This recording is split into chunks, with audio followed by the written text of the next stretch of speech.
Bonsoir à tous et à toutes, très heureux de vous retrouver de nouveau cette semaine. Mais Hachem, on va traiter un sujet qui se trouve dans la paracha de Shoftim. Cette semaine, on va lire la paracha de Shoftim. Alors c'est marqué au début de la paracha de Shoftim. Shoftim veshotrim titen lecha bechol sharecha. En fait, on demande de nous mettre des Shoftim, donc des juges et des policiers, des gendarmes. Shotrim, shetrit. Alors, titen lecha bechol sharecha. Ouais. Vous mettrez dans toutes vos portes, dans toutes vos villes. Et donc on demande d'avoir un jugement qui soit juste, tzedek. L'otate mishpat, l'otaki apanim. Donc on n'a pas le droit de faire pencher le jugement, ni de faire du favoritisme. La kirpanim, ça veut dire de faire du vrai. Si tu vois des gens, tu vois un riche qui prétend que le pauvre l'a volé, ou le contraire, tu as le pauvre, etc. Ou le contraire, tu dis bah oui, c'est logique, on n'a pas le droit de faire du favoritisme. Shochad. L'otikar shochad, ne pas accepter des pots de vin. Vous voyez, si quelqu'un vient dire, écoute, j'ai envie que tu me juges favorablement, mais je veux la vérité. Comme ça, il dit la Gemara dans Tuva Daf Kuf E. Elle dit là-bas, même si c'est pour juger de façon émette, de façon véritable, véridique, on n'a pas le droit d'accepter des pots de vin. L'otikar shochad, ouais, pourquoi? Parce que le shochad, aver ene chachamim, donc aveugle les yeux des chachamim, les yeux des sages, veisalef divret tzadikim, et déformateur de paroles justes. Ça va? Donc le fait de recevoir de l'argent, du pouvoir, oui, de l'argent, pour un juge, ouais, ça a deux conséquences, ouais, psychologiques. En fait, c'est d'aveugler, ouais. On sait que l'amour rend aveugle. Dans l'amour rend aveugle, ouais, c'est vrai, oui. Et aussi que, comment? Rend aveugle, ouais. Ça coûte cher, ouais. Vous me fermez les yeux, Et donc, qu'est-ce que je disais avant que je m'énerve? C'est ça, ouais, c'est ça. Donc, mais à ver, c'est-à-dire que ça a deux conséquences. Un, d'aveugler, et deux, d'être déformé des paroles justes. Ça veut dire qu'on peut s'arranger avec des vérités, ouais, c'est déformateur, autant que c'est aveuglant. Ça va? La Gemara, donc tout va, donc tout va d'Afkoufé. La Gemara demande pourquoi la Torah a choisi ce mot shochad, pour dire des pots de vin. Maï shochad. C'est quoi ce mot shochad? Oui. Pourquoi ce mot shochad et pas, je sais pas moi, Tombouctou, ouais, pour dire... Alors, shochad, la dit parce que sheuchad, il fait un. C'est-à-dire que quand vous recevez de l'argent de quelqu'un, vous faites un avec lui. Ça va? Et la dit ici qui est un, sheuchad, la dit que de la même manière que un homme, il ne se voit pas, il ne se voit pas de condamnation quelconque sur lui-même, ouais, parce qu'il fait un avec lui-même. Alors lorsque je reçois de l'argent de quelqu'un, je fais un avec la personne, je ne suis pas capable de voir ce qui peut le condamner. Sheuchad. On fait un, on colle avec la personne. C'est ça que l'Agma dit, que le shochad, c'est ça. L'Agma va beaucoup plus loin, puisqu'elle raconte là-bas dans Tuvat, elle dit là-bas qu'une fois il y avait un rave, il s'appelait Rabbi Ishmael. Ouais, Rabbi Ishmael, c'était un rave, ouais. Et donc il avait un métayer, quelqu'un qui travaillait dans ses champs, qui payait pas en argent, mais en récolte, etc., en métayer. Et ce métayer lui apportait, tous les vendredis, il lui apportait la part de Rabbi Ishmael en légumes, en fruits, etc. Ouais. Et il est venu un jour avant. Il est venu jeudi. Bah, il dit, qu'est-ce qui t'arrive? Après, tu viens jeudi. Il dit, voilà, je voulais vous remettre vos fruits et vos machins, j'ai amené les caisses. Il dit, oui, d'accord. Et alors, il dit, ouais, voilà, j'ai un jugement, j'aurais aimé que vous soyez mon juge. Il dit, je peux pas accepter. Pourquoi? Parce que tu m'as apporté les fruits un jour avant. Ah oui. Bon. Il dit, ok, donc trouve-toi quelqu'un d'autre, qui est un avocat qui va t'aider. Et donc, il a trouvé quelqu'un d'autre. Et ce rave, il passe dans les tribunaux, là-bas, il passe dans le tribunal. Et puis il entend son métayer prétexter telle chose et tout. Il dit, pourquoi il a dit ça? Il aurait dû dire comme ça et faire comme ça. Mais... Il dit, mais il s'est rendu compte qu'en vérité, il était en train de le défendre, en fait, ouais. Il dit, mais si déjà, il a fait un raisonnement a fortiori. Si déjà, moi, il m'a apporté des fruits qui m'appartiennent, et j'étais influencé parce qu'il a devancé un jour sur le fait qu'il devait m'apporter ça vendredi, m'amener ça jeudi, alors a fortiori, quelqu'un qui reçoit de l'argent des autres, ouais, qui ne lui appartiennent pas, a fortiori qui va être mishouchat, c'est-à-dire acheté, ouais. En fait, on est à louer, mais on n'est pas à vendre. Vous avez compris? C'est très important de se rappeler de ça, ouais. Et donc il a dit, voilà, déjà, il a fait un calvaire. Vous avez compris? C'est-à-dire qu'on voit qu'on est influencé. L'Agma d'expliquer aussi d'autres exemples, qu'une fois, il y a un rave, il arrivait en barque, ouais. Et il était malheureusement mal embarqué. Et donc il arrive là-bas, et il y a quelqu'un qui était au bord de la rivière, et donc il lui tend la main pour le faire sortir de sa barque. Et donc il lui tend la main, il le sort de sa barque. Il dit, oui, qu'est-ce qui se passe? Il dit, voilà, j'ai un jugement, j'aurais voulu que vous me jugiez. Il dit, je peux pas, tu m'as donné la main. Ouais, tu m'as permis de sortir de la barque. Et de l'Agma d'expliquer là-bas que pour influencer une personne, avec une prouta, ça veut dire une somme dérisoire, on peut déformer l'esprit des gens. Ça va? On peut acheter les gens avec un peu d'argent, un prouta. Oui, a fortiori, plus qu'une petite somme d'argent, que c'est sûr que c'est une force d'influence. Maintenant, première chose qu'il faut essayer de réfléchir ensemble, c'est qu'est-ce que c'est que cette histoire de Shochad. Pourquoi c'est important d'y réfléchir? Parce que vous avez bien compris que on est acheté parce que les gens ils nous proposent des intérêts personnels. Ouais, vous avez des gens qui vont donner de l'argent pour certaines personnes, mais quelque part on voit que le pouvoir, ouais, que nous on trouve des situations dramatiques politiques, ouais, que des hommes politiques ils font des choses qui sont aberrantes, ouais. Mais pourquoi? Parce qu'ils profitent de leur pouvoir. Ouais, ils ne se rendent pas compte des conséquences. On n'est pas capable de voir plus loin, on est fait méavers, ça veut dire que c'est aveugle. La personne ne voit pas plus loin, elle se dit, voilà, j'ai du pouvoir, toutes les portes sont ouvertes, tout est possible, etc. Donc on leur propose des business, des machins comme ça, et puis ils foncent, ouais. Et en fait, des fois, c'est malheureusement des choses pas très, très claires, pas très honnêtes, mais en fait, ils sont aveuglés par l'intérêt et le pouvoir qu'ils ont de recevoir. On voit que des hommes politiques, on voit qu'aussi des présidents, ouais, on voit des situations dramatiques qui sont justifiés sous prétexte que, je sais pas, vous allez en Syrie, il y a eu une dictature incroyable, et les gens se révoltent, ouais, pour pouvoir reprendre le pouvoir. Mais ils sont massacrés, les cibles. Ouais, entre 400 et 500 000 personnes, on les tue, quoi. Mais le type le président qui les tue, Bachar el-Assad, il trouve légitime. Parce qu'il dit, mais qui c'est qui va tenir le pouvoir si ce n'est moi, vous comprenez? Mais ça veut dire que c'est un shochad. C'est-à-dire qu'il est acheté en vérité quelque part par l'intérêt qu'il a d'être président, et donc il est incapable de pouvoir se dissocier de l'idée qu'il pourrait ne pas être la personne adéquate, mais il peut pas, parce que si il va partir, il va souffrir de savoir qu'il ne sera plus président, et donc il est obligé intellectuellement d'argumenter le fait qu'il est l'homme de la situation et personne ne pourra le remplacer. Ils ont rien compris les gens, et malheureusement, je suis désolé, je suis obligé de les tuer parce que le pays va tomber en péril. Vous avez compris ce que je veux dire? Mais c'est du shochad, ça. Vous avez compris? A fortiori du shochad.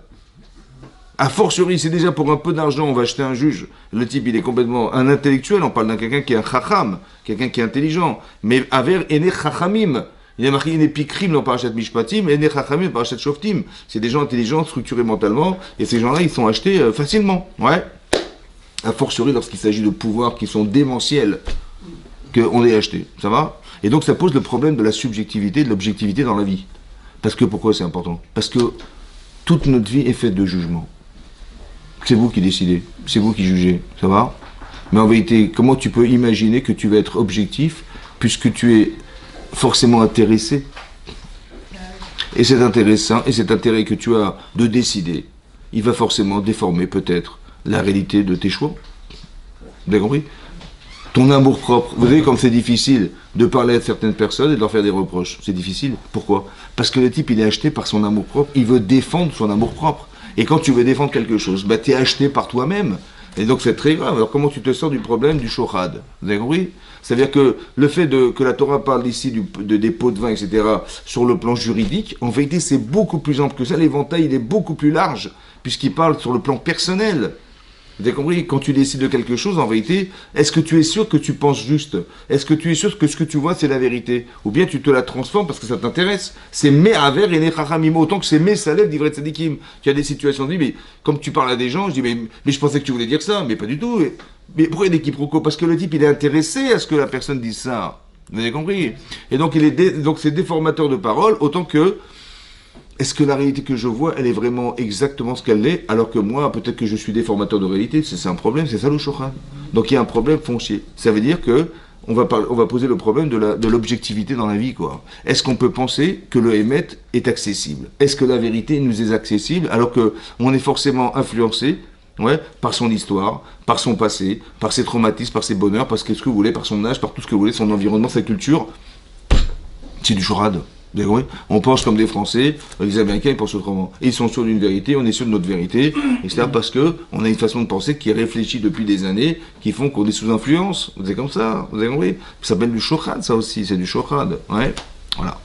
Et donc le problème est de savoir comment on en sort. Parce que si c'est me'aver, ça veut dire que si c'est aveugle, ça veut dire quoi me'aver? En français ça veut dire aveuglé. Aveugle, ça veut dire qu'il ne voit pas. Ouais, ça s'appelle un ivoirien, c'est ça. Ouais, il ne voit pas. Ouais, c'est ça. Oui. Et donc si on ne voit pas, ça veut dire ne pas voir, ça veut dire qu'il y a une partie que je sais, mais que je ne peux pas voir. Parce que le chacham ici dont on parle, c'est un juge. Il connaît la halakha, il connaît la loi. Seulement, il y a quelqu'un qui lui a donné beaucoup d'argent, et il dit, écoute, je t'en supplie, défends-moi, même si c'est, écoute, même pour la vérité, c'est marqué, même pour la vérité, défends-moi, il donne de l'argent. La conséquence immédiate, ouais, c'est que ça influe sur le cerveau. C'est ça le problème. Ouais. Et donc le fait que ça influe sur le cerveau, le fait d'avoir reçu des intérêts, ça influe sur le cerveau. Donc ça a deux conséquences. Un, il va pas voir la vérité. Il la connaît la vérité, mais il peut pas la voir. Comment ça peut aveugler? C'est ça. Oui. On dit la fille, elle est tombée amoureuse de quelqu'un, ouais, et elle est complètement certaine que c'est son futur mari, quoi. Ou le garçon, il a vu cette fille magnifique et tout, il dit c'est ma femme, c'est sûr que c'est ma femme. Je dis mais attends, mais elle a rien à voir avec toi, sur le plan culturel, sur le plan machin, les parents, il y a les parents, et à chaque fois on s'arrange. Vous avez mais non, mais là, il va changer, vous inquiétez pas, elle va changer. Puis vous dites n'importe quoi, j'y crois pas, machin. Et puis quand vous allez voir après le mariage, tout va s'arranger. J'ai pas compris. On s'amuse pas ici, là. Ça veut dire que on n'est pas de dire tiens, on va te vendre une voiture, peut-être qu'il y a des vices de forme, c'est pas grave, bon, on s'arrange, tu la rendras la voiture, c'est pas grave. Mais là, c'est ton mariage. Ton mariage, ça veut dire que c'est ta future vie qui n'est pas seulement sur terre, mais pour l'éternité. Tu vas tomber enceinte, tu auras des enfants, si c'est pas le bon, qu'est-ce que tu vas faire? Tu vas divorcer, tu vas machin. Pourquoi on prend des risques dans la vie? Comment c'est possible? Écoutez-moi bien. On prend des risques alors que tout autour de nous peut nous dire mais non, c'est pas pour toi, c'est pas bien. Et on prend le risque de se lancer. Vous avez vu comme c'est grave? C'est-à-dire qu'on est incapable de pouvoir décider. La fille, elle est tombée amoureuse de lui, le type, il est tombé amoureux d'elle, il ne peut pas réfléchir. Et à chaque fois, il va s'arranger, mais ça lève, ça veut dire qu'il s'arrange. Il fait du slalom. Le vendredi soir, qu'est-ce qu'on dit? Slalom, alechem, machin. Non mais c'est la vérité. Et donc on fait du slalom, ouais. Il n'y a pas qu'au ski qu'on fait du slalom. Et c'est ça le problème. Vous avez compris? C'est ça le danger. Ça veut dire qu'on s'arrange avec la vérité. Je dis mais non, il va s'arranger, mais vous n'avez rien compris. Mais pourquoi tu veux défendre l'indéfendable? Et si ta mère elle te dit ça, si ton père il te dit ça, etc. Et au moins tu dis peut-être qu'ils ont raison. Moi, je sais pas si je vois objectivement les choses, parce que je suis amoureuse de lui, je suis amoureux, mais mon père, il me dit ça, attends, j'ai peur, on sait pas, ouais. Pourquoi on n'a pas peur? Comment ça se fait que les gens se lancent, et après, ils disent, ah ouais, vous aviez raison, ah ouais, c'était pas bon, c'était pas ça. Mais comment, c'est grave, vous avez compris? Comment on se sort de ce problème? Voilà, merci beaucoup d'avoir venu, donc je voulais vous remercier. Comment on sort du problème du shochan? Voilà, comment on sort du problème du shochan? Et comment l'expliquer? Ouais. Comment expliquer psychologiquement que quelqu'un qui reçoit de l'argent devient aveugle? Comment ça s'explique? Ça veut dire que c'est un constat, c'est vrai on le voit, c'est vrai on le constate, c'est un constat que les gens qui reçoivent de l'argent ils sont achetés, ils sont incohérents, etc. On voit pareil en termes de couple, en termes de trucs, pareil. On voit qu'il y a des gens qui se sont associés, même des fois malheureusement des frères qui s'associent en business et à un moment donné ça clash. Ouais. Pourquoi ça explose? Parce que j'ose pas dire, parce que c'est mon frère, parce que c'est machin. Et si c'était pas mon frère, je l'aurais viré depuis longtemps, mais c'est mon frère et c'est ma soeur et c'est machin. Et on voit des conflits incroyables. On voit des problèmes d'héritage. Les types, ils se parlent plus pendant 25 ans, quoi. Ça veut dire que, ah non, il a pris la maison, il a pris le machin, la voiture, c'est moi qui veux la voiture. Je lui parle plus, c'est fini. Mais comment tu mets ton frère et tu mets de l'argent? Et tu joues de l'argent. Vous avez compris le shochan? Ça veut dire que ça détourne l'esprit logique des choses. Ça veut dire que la personne, elle perd toute notion de priorité. La priorité, c'est la famille. Il y a un fiche d'argent qui prend tout l'argent, je m'en fous, je perds pas mon frère parce qu'il eh ben non, c'est comme ça. Eh ben non. Ça veut dire on voit que finalement, la fraternité, elle est légère, quoi. Tu mets en balance, tu mets ton frère, ou ta soeur, ou ta mère, ou ta belle-mère. Non, et tu mets un peu d'argent. Il faut les mettre dedans. Ah, c'est ça. Et tu mets ça, et le type, il choisit chourad. Vous avez compris comment c'est grave, c'est-à-dire qu'on devient aveugle, on devient incohérent. On dit non, c'est toujours de la faute des autres, c'est toujours de machin. Il faut réfléchir pourquoi et comment se sortir de ce problème. Ça va? C'est un vrai problème d'Yetzirah, ça. C'est un gros problème d'Yetzirah, ça. Ça va? Alors, comment expliquer l'aveuglement? Alors, écoutez-moi bien. Le Rav Dessler, il explique comme ça. Le Rav Dessler, c'était un Rav qui est décédé il y a environ 70 ans, quoi. Ouais. Il était le Rav, il était le Mashgiach, c'était à Bnei-Brak, il y avait une yeshiva qui s'appelait Ponyovitch. À l'yeshiva de Ponyovitch, il y avait un Rav qui s'appelait Rav Dessler. Ouais. C'était un grand penseur. Et lui, il a expliqué qu'en fait, il a dit comme ça. En fait, chaque pulsion intellectuelle, oui, a pour origine un désir. Ça va? Par exemple, si tu as envie t'en as marre des petits pois, ouais, tu as envie de manger autre chose, ouais, et ben tu vas inventer une nouvelle recette. Si tu as envie de déménager, tu réfléchis où est-ce que tu vas trouver ton appartement. Si tu as envie de changer de travail, tu réfléchis dans quelle branche tu vas taxer. Si tu veux, je sais pas moi, tu en as marre de rouler avec des charrettes, ouais, tu vas commencer à réfléchir comment tiens on pourrait les rouler plus vite, ça va? Alors soit à l'essence, soit avec du charbon, soit avec des machins, ouais, vous avez compris? Tu as un jour rêvé de mettre le pied sur la Lune.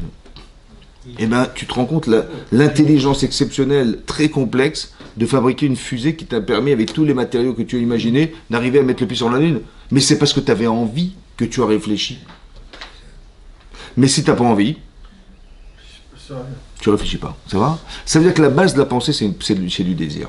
Mais non, l'avantage, l'inconvénient du désir. L'avantage, c'est que plus tu désires, plus tu vas loin dans la pensée. Non, je ne lâcherai pas tant que je n'ai pas compris. Parce que j'ai envie de savoir, j'ai envie de comprendre, ça va? Donc le désir, t'es carriériste, parce que tu as envie d'atteindre des niveaux, bah, tu vas réfléchir comment tu vas atteindre ces niveaux-là, ça va? Mais c'est ton désir qui te pousse à atteindre ce niveau-là, ça va? Donc le désir est fondamental, on ne peut pas l'occulter, c'est fondamental. Mais d'un autre côté, c'est dangereux.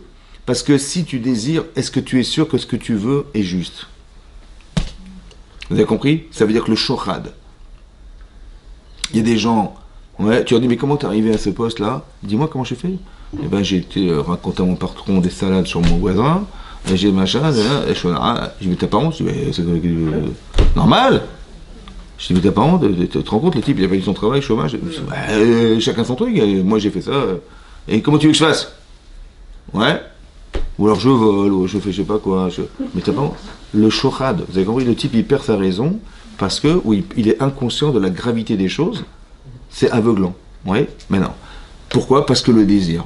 Maintenant, attention, ça veut dire comme ça. Si l'origine de la pensée, c'est un désir, ça veut dire que le juge qui a reçu de l'argent de quelqu'un, ça va? Il lui a donné 30 000 euros, il a dit, écoute, arrange-moi ça. Est-ce que j'ai envie de le condamner? Non. Est-ce que j'ai envie de lui rendre cet argent? Non. Est-ce que j'ai envie de lui faire rater son procès? D'accord. Vous savez ce qui va se passer? Je n'ai pas envie de savoir ce qui le condamne. Je sais ce qui peut le condamner, mais je ne peux pas envisager de le condamner, donc je n'ai pas envie. Donc mon cerveau qui n'a pas envie, il n'ira pas chercher l'information. Parce que si la pensée est articulée par le désir, et que je n'ai pas envie de savoir, ouais, alors mon cerveau, il ne pourra pas me donner l'information. Pourquoi? Parce que mon cerveau, il ne peut pas me trahir, et mon cerveau, il va me faire souffrir. Il peut me dire, ouais, je vais te dire, et puis tu vas souffrir. Tu vas le condamner, et puis tu vas lui rendre l'argent, et puis tu vas avoir la honte de ta vie parce que tu as raté le procès. Mon cerveau, il ne peut pas me trahir. Donc, puisque mon cerveau, il est articulé par le désir, et qu'il ne désire pas me mettre en face de cette information, je la connais l'information, mais il ne peut pas me la proposer. C'est ça, mes avers. Aveuglé, c'est-à-dire qu'il y a un blocage intellectuel qui vient du fait que tu ne désires pas savoir. Vous avez compris? Parce que je suis honnête, parce que je respecte la personne, tout ce que tu veux, ouais, par honnêteté intellectuelle, tout ce que tu veux, mais je ne peux pas le condamner, il m'a donné 30 000 euros, je peux pas, il faut que je trouve absolument le moyen. Le problème, en vérité, c'est que mon désir, c'est de l'innocenté. Donc je ne peux pas voir ce qui le condamne. Mais avers, je veux me marier avec lui. Je veux l'épouser cette fille, je veux épouser ce garçon. Donc je ne peux pas voir les défauts. Parce que si j'accepte les défauts, ben je vais souffrir. Mais j'ai pas envie de souffrir. Donc je refuse de savoir. Vous comprenez ou pas? Je refuse d'entendre, je refuse de... C'est ça le shochad. Ça veut dire que, parce que par principe de règle, la pensée est articulée par le désir, et que je ne désire pas réfléchir à l'idée qu'on me propose parce que c'est une souffrance, alors... mon cerveau, il ne peut pas m'envoyer l'information. Ça va? Ou bien, j'ai entendu, mais je m'arrange. Ça va? Parce que je ne désire pas accepter la souffrance que propose le fait de le quitter, de la quitter, ou de perdre de l'argent, ou je ne sais pas quoi, je ne sais pas quoi. Vous avez compris ou pas? C'est-à-dire que l'intérêt que j'ai est plus fort que la raison qui va justifier le contraire. C'est ça le shochad. L'articulation des choses, elle se fait comme ça. Vous avez compris? Ça va. Maintenant, comment on fait alors maintenant? Après, il ne faut pas désirer, il ne faut pas vouloir, il faut pas... Comment on fait? Oui? Oui? En vérité, le truc, il est comme ça. Tu as compris comment ça marche? Tu as vu le danger du désir? Parce que si tu désires, ben des fois, ça peut occulter la vérité, tu peux ne pas la voir.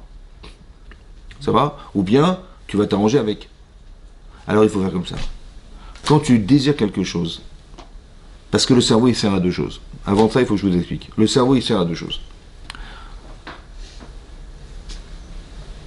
on a expliqué que j'ai envie. Voilà, j'ai envie de partir en vacances. Bah, je cherche où est-ce qu'on veut partir, où est-ce qu'on va partir, combien ça va nous coûter, etc., etc. Je réfléchis. Ça va? Ok. Tu as envie de changer de travail, tu as envie de déménager, tu as envie de machin, tu réfléchis. Ça veut dire que tu as des besoins corporels, tu as des besoins, comment dire, financiers, tu as des besoins de détente, tu as besoin. Ouais, mais c'est ton corps qui a envie. Tu as faim. Ton cerveau, il te dit, bah, ouvre le frigidaire. T'as froid, il te dit, mets un pull. Ton cerveau, il est au service de ton corps.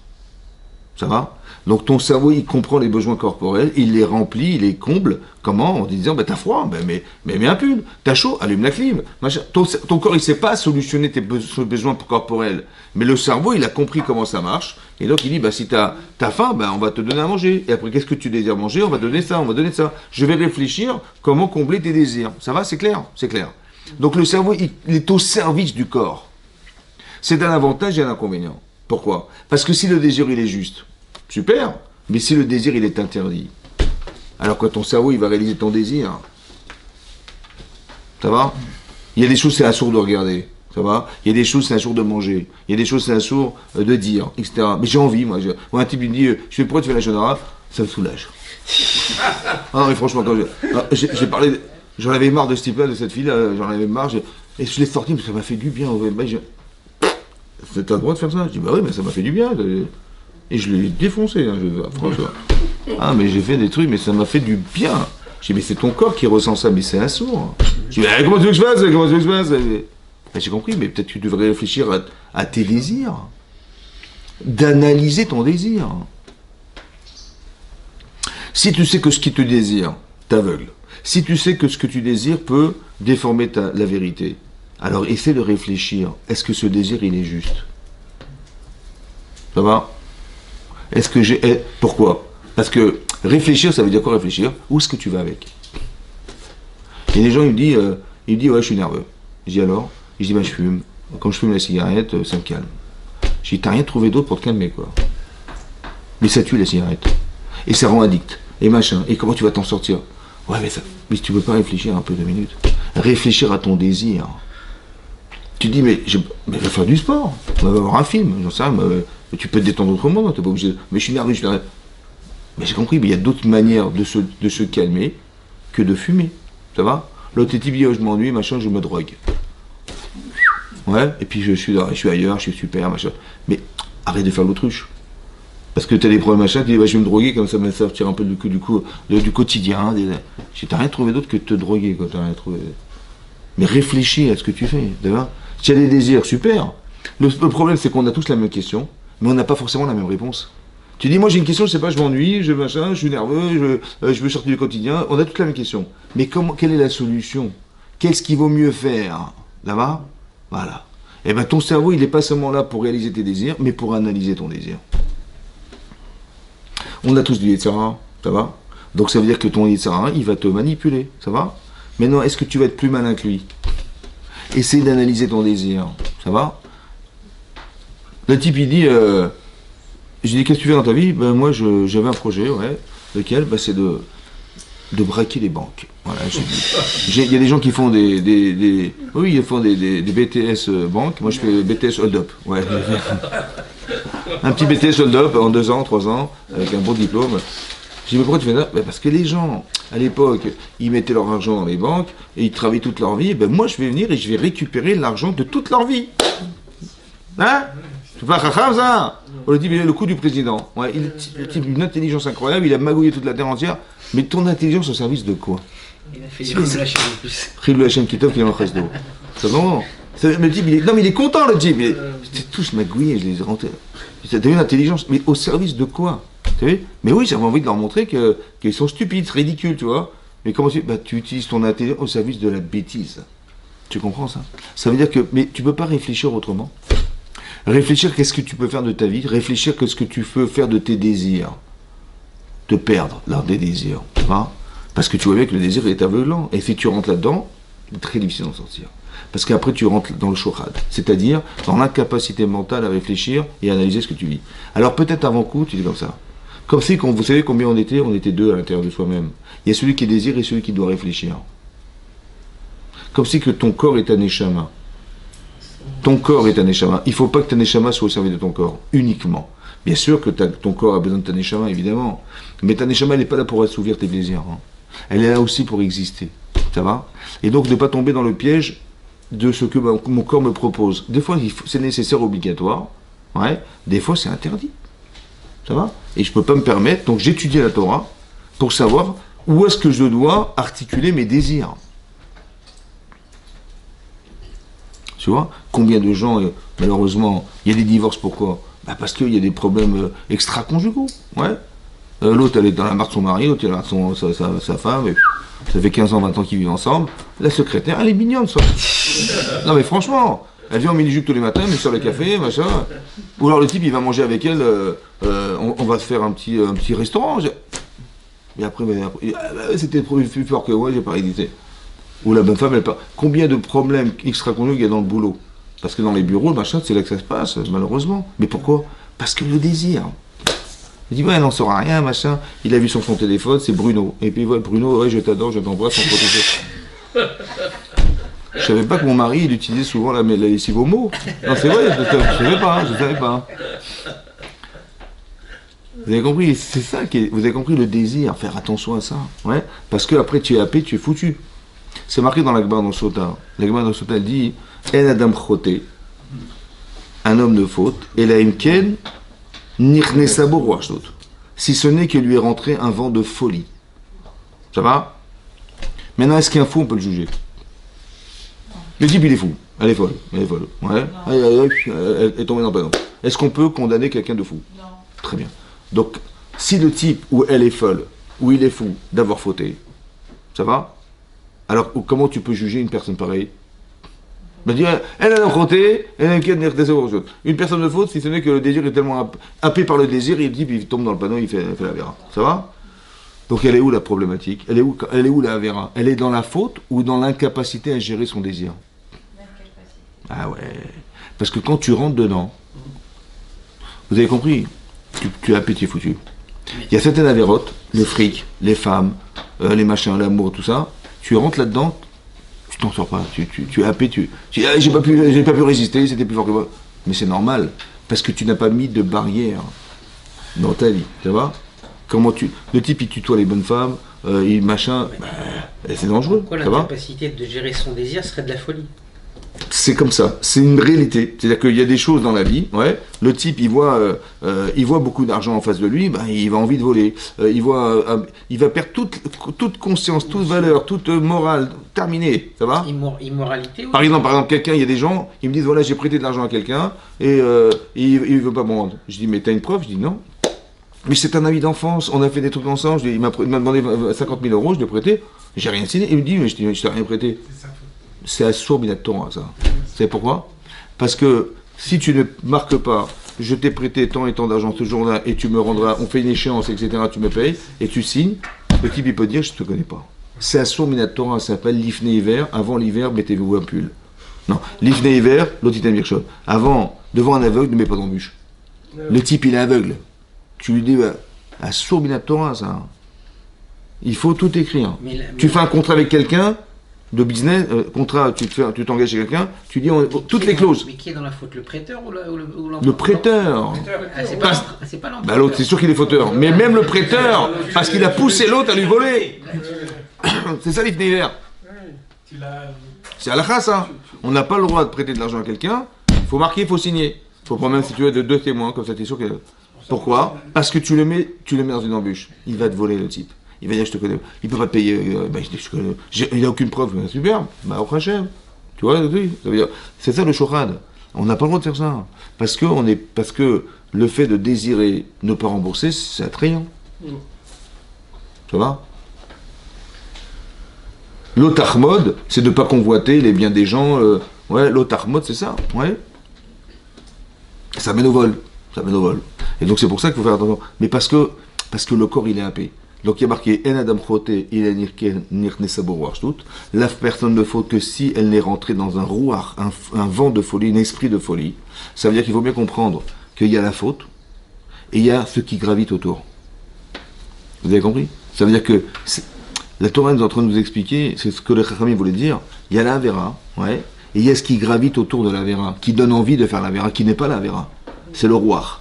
Donc quand les Chachamim, c'est marqué dans les Pirkei Avot, Asou Seyag la Torah, les Chachamim ont mis des Seyag, ça veut dire des barrières à la Torah, ouais, c'est pas à l'Avera, c'est au roi. Ça veut dire que les Chachamim ont dit, tu vois des trucs des fois, ne serre pas la main aux femmes, ne parle pas comme ça avec les femmes, ou je sais pas quoi, ouais. On se dit, ah, quel problème. En fait, on se rend pas compte que psychologiquement, on rentre dans quelque chose qui est un engrenage. Donc il dit, bien sûr que l'Avera, c'est d'aller te faire un znout, ouais, mais en vérité, au fond, tu sais que tu es rentré dans un truc, ouais, et ça, tu es prisonnier de ça. Tu es prisonnier du désir que tu as d'avoir vu ça ou d'avoir pensé ça, ouais. Comme un type, il m'a dit, il a fait tchouva, ça va? Je dis, ouais, super, donc il a fait tchouva, il a fait un des élèves il y a longtemps, et je lui dis, ok, alors, il me dit, mais quand ma femme elle est nida, je suis comme un dingue. Je dis, pourquoi? Il dit, parce que je peux pas la toucher, je peux pas l'embrasser, je peux pas l'enlacer, je peux pas... Je dis, bah ça va, tu peux vivre autrement, tu parles avec elle, Il dit, mais moi, depuis l'âge de 14 ans, je sais pas, à 14 ans, je vois des films pornographiques. Il dit, bah, toute ma vie, toute ma jeunesse, ça m'est très difficile de voir une femme autrement que ça. Vous imaginez le pauvre. Mais c'est ça le problème, c'est-à-dire que les gens, ils sont programmés dans une folie de... Et ça, c'est très difficile à vivre, après, vous avez compris? Voilà. Comme j'entends des trucs, un type, il m'a dit, un gosse de 11 ans, il a violé sa sœur. Je dis, comment c'est possible? Il dit, oui, parce que, après, on a su qu'il voyait des films pas cher, vous avez compris? Mais vous avez compris ce que je veux dire? C'est pour ça qu'il faut protéger les yeux, il faut protéger les personnes, Après, il dit, bah, on n'a pas contrôlé. Bah, le shochad, c'est du shochad, ça. C'est-à-dire qu'il y a un tel désir maintenant, il croit que c'est caché, il croit que c'est bien, il croit que c'est normal, et il victimise, tu te rends compte, la pauvre gosse qui s'est fait abuser par son propre frère, mais quel traumatisme il peut y avoir derrière tout ça? Mais il y a des gens qui travaillent dans des milieux pas cachers et pourtant qui vivent dans le cacher, dans leur vie privée. C'est un risque, c'est un risque. Oui, il y a des risques, bien sûr. Bien sûr, parce qu'après, ou alors ils sont habitués. Ils sont habitués, le type il vit dans le pas caché, mais il prend pas ce risque-là de faire ça, parce qu'il n'y a pas de Gdoucha. Il est dans le Yetzirah, le bonhomme. Donc le Yetzirah, il s'occupe pas de lui, il lui dit, fonce. Mais quand on a de la Gdoucha, là-dessus, il y a du Yetzirah, c'est comme ça. Le Yetzirah, il va pas venir quand tu es pas caché, quand tu es caché, il va s'acharner. Mais c'est ça le truc. Et ça veut dire que ce que je suis en train de vous expliquer, c'est qu'il faut distinguer entre l'esprit de folie et la Avera. Ça va? L'esprit de folie, c'est un shochad. Il est happé par le désir, il n'arrive pas à contrôler. C'était plus fort que moi, mais il n'y a rien qui est plus fort que toi-même, c'est toi-même. Ça veut dire qu'il y a quelque chose de plus fort que moi, plus fort que ce que je savais. Je savais que c'était interdit, mais j'ai pas pu résister, c'était plus fort que moi. Donc il faut que la connaissance elle soit plus forte que ce que tu vas voir. Comment tu fais? Il faut que tu réfléchisses à ce que tu sais. Avant de... T'as envie de faire quelque chose? Laisse-moi réfléchir. Ouais? Ça va? C'est comme si, que des fois on voit des attitudes de gens, on dirait des gosses. Des gosses, ouais? Ça veut dire que le corps est un enfant, en fait. Et c'est peut-être pour ça qu'on a des enfants. Pourquoi? Bah parce que il faut que tu saches parler à tes enfants. Parce qu'il y a quelqu'un qui est un enfant chez toi qui s'appelle ton corps humain. Ton corps, c'est un gosse. Ouais, il a envie de choses, de machin. Il n'a pas envie de choses très très spirituelles. Le corps humain, il est né de la terre. Ouais, ça va? Ça va? C'est comme mon dentiste me dit que Hachem te prothèse. Non, c'est vrai, il me dit te prothèse dans le ciel quand tu... Non, il me dit comme ça, il dit que Dieu te prothèse dans le ciel quand tu prends l'avion, que Dieu te prothèse dans la mer quand tu prends le bateau, et que Dieu te prothèse dans la terre quand tu prends la voiture. Il te prothèse dans la terre. Alors, vous avez compris? C'est ça. Et donc c'est ça. Ça veut dire qu'il faut faire attention à ça. Le shochan, c'est faire attention. Ouais. Et donc le problème de l'objectivité. Est-ce qu'on peut l'atteindre? Alors on a trouvé un midrash, le Rav Dessler il ramène ce midrash, il dit comme ça. Vous savez que quand les Bnei Israël, on leur a proposé de rentrer en Israël, oui, alors ils ont hésité. Ouais, par Hachet Shelach Lecha, oui, là-bas c'est marqué qu'ils sont venus voir Moshe Rabbeinu en lui disant on veut absolument envoyer des explorateurs. Pourquoi faire? Alors là-bas, c'est pas marqué dans Rashi, mais c'est marqué dans le Midrash Rabbah. Ils ont prétexté la chose suivante, ils ont dit que Hachem il avait promis à Avraham Avinu que quand on sortirait d'Égypte, on rentrerait en Eretz Israël et on aurait Kol Tuv Ba'aretz. Ça veut dire que toutes les richesses, tout ce qui s'y trouve, nous appartiendra un jour. Or, les nations qui vivent là-bas, il y avait 31 rois en Israël à l'époque, oui, qui vivaient en Israël, ils savaient pertinemment cette promesse qui avait été faite à Abraham, et donc quand ils vont nous voir arriver, vous pensez bien qu'ils vont cacher tous les biens. Et la promesse d'Hachem ne pourra pas se réaliser, qu'il a faite à Abraham. Donc on a une mitzvah d'aller explorer la terre d'Israël pour savoir où sont cachés les biens et les trésors. Ça va? Et donc il faut absolument envoyer, donc ils ont dit on va faire Ishtadlout, c'est-à-dire on va faire cette démarche, qui est logique, hein, que de savoir où sont cachés tous les biens qui s'y trouvent pour réaliser la promesse qu'Hachem a faite à Abraham. Et Moshe il hésitait. Il dit oui, j'y vais, on les fait, on y va pas.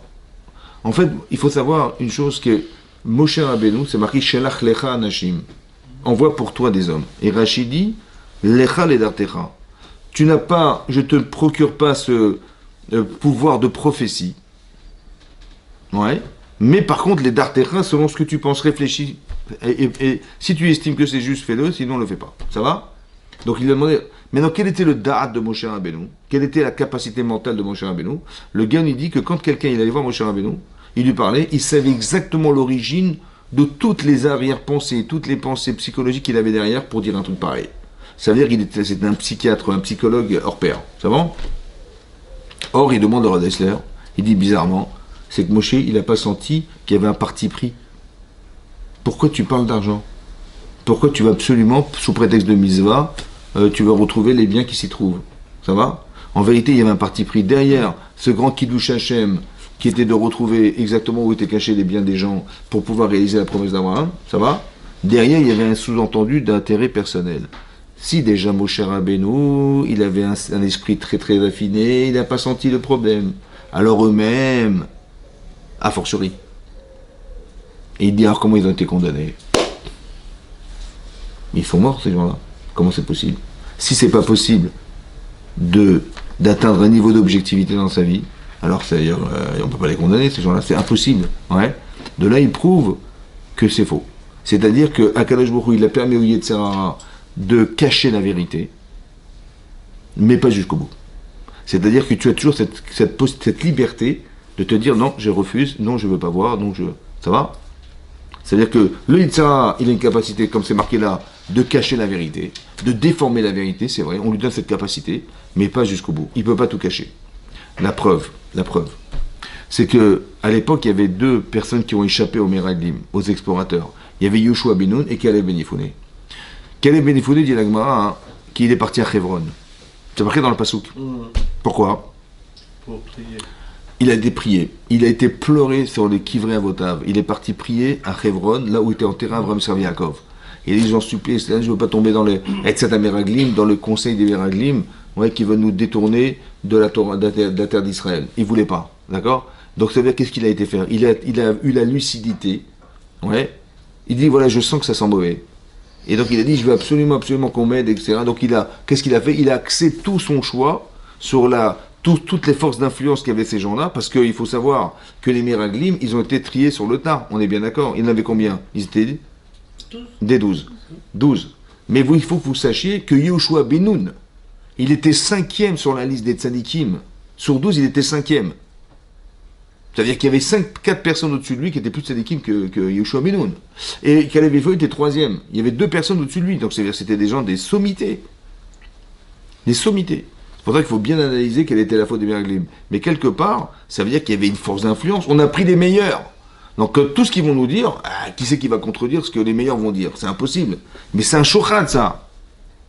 Vous avez compris? Parce que tu es influencé sous prétexte que ce sont les meilleurs. Sous prétexte, ils ont dit, mais j'ai très peur de tomber là-dedans. Ouais, et quand j'entends dire des choses qui vont à l'encontre de ce que je pense, ouais, alors ça fait peur. Il a dit que ça sent mauvais. Il a dit, il faut absolument que je tombe pas là-dedans. Donc il a été pleuré sur le tombeau des patriarches. Il a dit, je vous en supplie, il a demandé de l'aide, etc. Qu'Hachem il a de ne pas tomber dans l'influence. Ça veut dire que la partie émette, elle n'est pas cachée. On peut tout le temps, objectivement pouvoir atteindre cette vérité-là. Parce que sinon, ça veut dire que tout ce que tu étudies, tu n'es même pas sûr que c'est vrai. Tu lis Rashi, tu lis la Torah, tu lis machin, peut-être que tu as envie.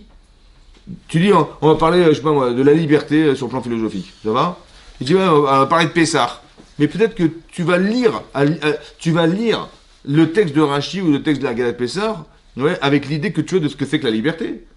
Et tu dis, bah ouais, tiens, ça tombe bien, c'est exactement ce que j'ai pensé. Mais qui te dit que ce qui est marqué, c'est ce que tu penses? Tu es peut-être en train de déformer la vérité. Comme souvent, quand on était à la yeshiva, ouais, ou quand on a des cours et tout ça, bah, on se rend compte que les gens, ils lisent ce qu'ils ont envie de lire.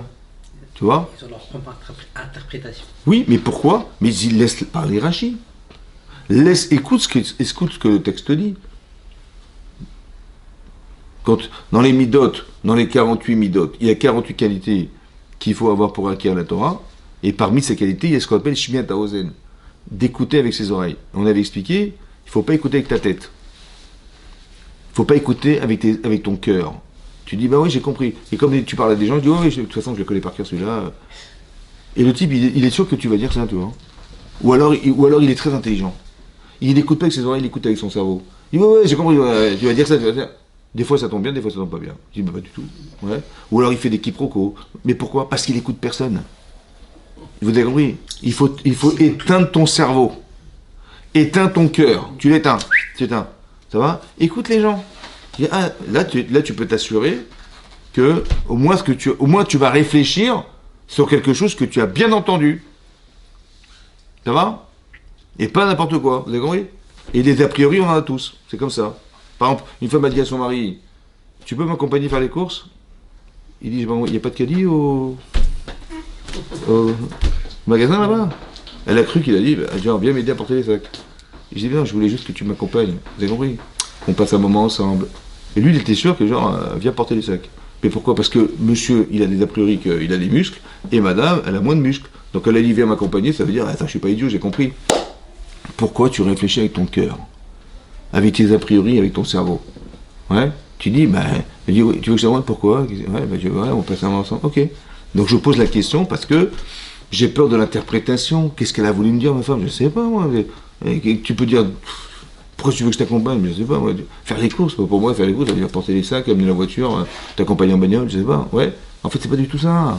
Donc ça veut dire qu'il faut faire attention. C'est ça le problème. C'est ça ce qu'on appelle le shouchan.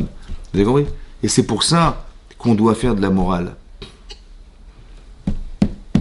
Vous avez compris? C'est-à-dire que la source du moussard, tout ce qu'on voit dans les Sfarim, ils ont écrit des livres de morale, etc., c'est juste pour régler ce problème de shouchan. Parce qu'on peut tomber sous l'influence. Il faut avoir de la hirat shamaim. Il faut avoir peur, vous avez compris? Ça va très loin, hein? Vous avez vu par exemple Myriam, oui? Elle a fait du leshon hara sur son frère Moshe Rabbeinu. Oui? Mais comment ça s'est passé? Tzipora, la belle-sœur de Myriam, elle vient voir, elle dit à sa sœur, tiens, je plains les femmes de Eldad ou Medad, là, qui prophétisent dans le camp là-bas. Je dis, pourquoi tu les plains? Parce que quand on est prophète, on quitte sa femme. Elle dit, elle est bonne celle-là. Dis, parce que mon mari m'a quitté. Voilà ce qu'elle a dit Tzipora à sa belle-sœur qui était Myriam. Elle dit, mais pourquoi t'as quitté? Parce que quand on est prophète, on n'a plus de. On quitte son couple, on quitte. Depuis qu'on a reçu la Torah, Moshe, il n'est plus avec moi. Voilà ce qu'elle a dit à sa belle-sœur. Elle dit, Arbe Moshe libère Hachem. Quoi? Hachem, il parle qu'à Moshe Rabbeinu, mais il me parle à moi aussi. Ouais. Et Hachem, il m'a demandé de quitter mon mari. Et j'ai demandé à Aaron, et je ne lui ai jamais dit de quitter sa femme. Vous avez compris? Et donc, elle a fait la shonara sur son. Pourquoi elle a fait du shonara sur son mari? Sur son frère? Ouais. Elle n'a pas réfléchi. Hein. C'est une grande sédéquette, Myriam. Alors, on avait expliqué une fois, hein, parce que elle a voulu absolument, elle avait le désir de réconcilier son frère avec sa femme. C'est ça qu'elle voulait faire. Il fallait une mitzvah, de Shalom Bayit. Ouais. Son père et sa mère. Et en vérité, pourquoi? Parce qu'un jour, son père et sa mère aussi se sont quittés, vous vous rappelez? Et qui c'est qui les a réconciliés? Elle. Vous savez ce qui va se passer? Elle va retrouver le désir qu'elle avait eu un jour, le plaisir qu'elle avait eu un jour d'avoir réconcilié son père et sa mère. Il dit, mais en Minash Shamem, ça se représente. C'est pas beau, ça, franchement. Et elle va tomber dans le panneau sous un shochad de mitzvah. La satisfaction d'avoir réconcilié ses parents et qu'ils se sont remariés. Vaikar Ishmi Bet Levi et Bet Levi. C'est-à-dire qu'ils se sont remariés grâce à qui? Grâce à elle. Et en se remariant, ils ont un enfant qui était Moshe Rabbeinu. Et donc quand elle voit Moshe, elle dit, mais il est né grâce à moi. Mais vous imaginez la satisfaction personnelle? Mais c'est un gros chorad, ça. C'est pour ça qu'Hachem leur a dit, Madoua lo yiritem les daver. Pourquoi vous n'avez pas eu peur de dire? Ça veut dire, si tu avais eu peur, tu aurais dit, attends, je vais réfléchir. J'ai fait du copier-coller, en fait. J'ai dit, mon père, il s'est réconcilié grâce à moi avec sa femme, et mon frère, je vais le réconcilier avec sa femme. Mais la même, tu vois? Il dit, mais ça n'a rien à voir. Madoua, le rythme d'abord. Le cœur n'est pas avec. Exactement. Ça veut dire que vous auriez dû avoir peur. Pourquoi? Parce que ton raisonnement, c'est lequel? Tu dis, mais moi, je suis prophétesse, mon frère, il est prophète, et on nous a jamais demandé de quitter. Si tu étais au niveau de ton frère, mais il n'y a aucun problème. Mais ton frère, P.P. d'Amerbo, je parle en direct avec lui, toi, c'est pas le cas. Donc ça veut dire que tu dis, peut-être c'est différent. J'aurais dit, on n'est pas pareil. Donc je dis, peut-être qu'Hachem, il a demandé à lui de se séparer de toi, pas pour moi, parce qu'on n'est pas au même niveau de prophétie. T'as pas eu peur de dire, t'as vu? Mais pourquoi t'as pas eu peur? Parce que ça t'intéressait de ne pas savoir. Le shochad. Parce que tu dis, si maintenant je fais la différence, eh ben je pourrais pas faire cette mitzvah. Alors que j'ai envie de la faire. Alors que je ne peux pas, je n'ai pas envie de savoir que c'est différent. Vous avez compris le problème? Il n'y a que la peur qui peut faire qui peut dégonfler ce désir. Ça va? Quand je réfléchis, je dis, t'as envie de faire ça, t'as envie de fumer? Très bien, ça va te calmer, super. T'as pas peur de mourir? T'as pas peur d'après des maladies? T'as pas peur de... Comme un type, une fois, il m'a dit, malheureusement, j'étais un ESPED de quelqu'un, une oraison funèbre, et le type, il était un gros fumeur, Les médecins ont dit, écoutez, vu l'état de vos poumons, ça va pas durer. Il dit quoi? Je serai pas au mariage de mes enfants. Il dit, ça va être kiffé. Et le type, il est mort. Mais tu te rends compte, ça veut dire que si tu avais réfléchi, mais trouve d'autres trucs, la cigarette. Le type, il n'était pas au mariage de ses enfants. Tu mets l'image d'un enfant de la cigarette, Vous avez compris ce que je veux dire? C'est pour ça que tu as envie de faire quelque chose, réfléchis, est-ce que ce désir il est juste? Tu vas t'es un engrenage. Après, c'est dur de s'empêcher de fumer un jour. C'est très difficile d'arrêter de fumer, c'est très difficile. Ouais. Ou tu fréquentes certaines personnes, dans un certain milieu, etc. Ça, c'est très difficile de sortir du milieu. C'est choquant. Tout ça, c'est des choses, des forces d'influence, en fait, qui malheureusement nous influent sur la façon de penser, la façon de vivre. Et ça des trucs. Vous avez compris? Donc, vous nous présentez. Vous avez compris? Il faut faire du moussard, ouais. Il faut arrêter de nous enfumer. C'est ça que je voulais vous dire. Razak ou Baruch, je vous ai retenu.